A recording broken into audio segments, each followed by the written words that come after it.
نبی اکرم صلی اللہ علیہ وسلم صحابہ کے درمیان تشریف فرما تھے. صحابہ آپ کے ارد گرد بیٹھے ہوئے تھے.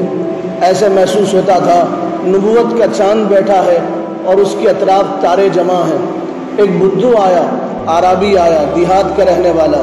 جو لوگ دیہات کے ہوتے ہیں وہ ادب سے ناواقف ہوتے ہیں، تمیز نہیں ہوتی، سلیقہ نہیں ہوتا.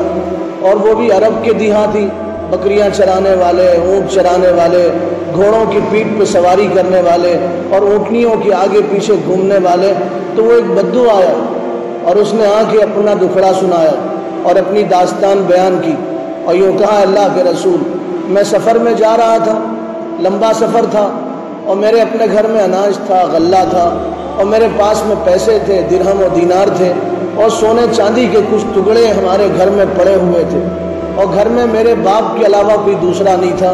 میں جب سفر میں جانے لگا تو میں نے اپنے باپ سے کہا، سفر سے واپس آنے تک اس مال کی حفاظت کرو، اناج و غلے کی حفاظت کرو، یہ پیسے ہیں اس کی حفاظت کرو. جب میں واپس آؤں تو میرا اناج و غلہ مجھے جوں کا تو چاہیے، میرے پیسے مجھے جوں کے تو چاہیے. وہ بدھو کہنے لگا، اللہ کے رسول، میں سفر میں چلا گیا. بہت دنوں کے بعد میں جب واپس آیا اور میں نے دروازہ کھولا تو دیکھا میرے گھر میں اناج و غلہ نہیں ہے اور میرے سارے پیسے ختم ہو گئے. تو میں نے اپنے باپ سے پوچھا تو باپ نے کہا، بیٹے تیرے جانے کے بعد ہم پہ فاقے آنے لگے، بھوک لگنے لگی، بھوک سے ہم بیتاب ہونے لگے اور تڑپنے لگے اور مچلنے لگے.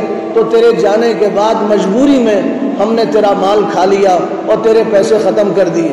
بیٹا آپے سے باہر ہو گیا اور غصہ ہو گیا اور باپ کو آنکھیں دکھانے لگا اور باپ پہ ناراض ہونے لگا اور باپ پہ برہم ہونے لگا اور پھر سیدھا رسول اللہ صلی اللہ علیہ وسلم کے پاس آیا اور آ کے کہنے لگا، میں اپنے باپ کی شکایت کرنے کے لیے آپ کے پاس آیا ہوں. آپ میرے باپ کو بلائیے اور میرے باپ کو پوچھئے اور میرے باپ نے میرا مال کیوں کھایا. آپ ہمارے درمیان انصاف کیجئے، عدل کیجئے اور میرے باپ سے باز پرس کیجئے. بیٹے نے جب یہ کہا تو تاجدار مدینہ، امام الانبیاء، سرکار دو عالم، شفیع المذنبین، رحمت للعالمین، نبی آخر الزمان، اللہ کے حبیب، وجہ وجود کائنات نے ایک صحابی کو کھڑا کیا اور کہا، جاؤ اور جا کے ان کے باپ کو بلا کے لاؤ. وہ صحابی گئے اور انہوں نے جا کے اس کے باپ سے کہا، اللہ کے رسول تمہیں یاد کر رہے ہیں اور اللہ کے حبیب تمہیں بلا رہے ہیں. اب وہ بوڑھے باپ نے پوچھا، کس وجہ سے بلا رہے ہیں؟ میرا کیا جرم ہے اور کیا قصور ہے اور میں نے کیا گناہ کیا ہے اور کیا غلطی مجھ سے ہوئی ہے اور کیا غلطی مجھ سے سرزد ہوئی ہے؟ تو آنے والے صحابی نے کہا، تمہارا بیٹا تمہاری شکایت لے کے آیا ہے اور تم نے اس کا مال کھا لیا ہے اور بیٹے نے رسول اللہ کو شکایت کر دی ہے، حضور انصاف کے لیے تمہیں بلا رہے ہیں. وہ بوڑھے باپ کی آنکھوں میں آنسو آ گئے.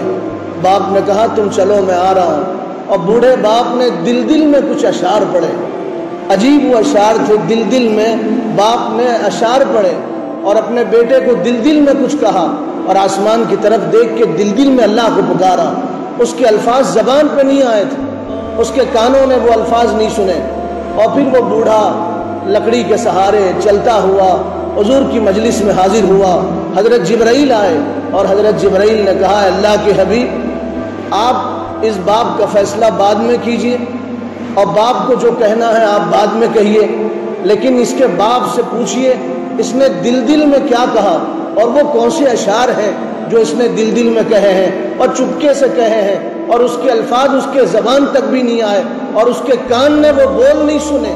آپ اس کے باپ سے وہ اشعار سنیے.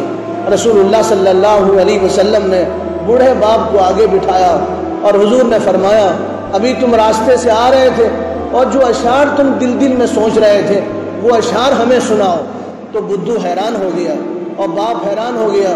کہنے لگا، میں نے بھی وہ الفاظ نہیں سنے، زبان پہ وہ الفاظ میں لے کے نہیں آیا، دل میں اللہ کو پکارتا رہا اور بیٹے کو دل میں کوستا رہا اور اپنے بیٹے کو اپنے بچپن کا زمانہ یاد دلاتا رہا. آپ کو کس نے بتایا؟ اللہ کے رسول نے بتایا، جبرائیل نے بتایا. ابھی جبرائیل آئے تھے، انہوں نے بتایا تم دل میں اشعار پڑھ رہے تھے.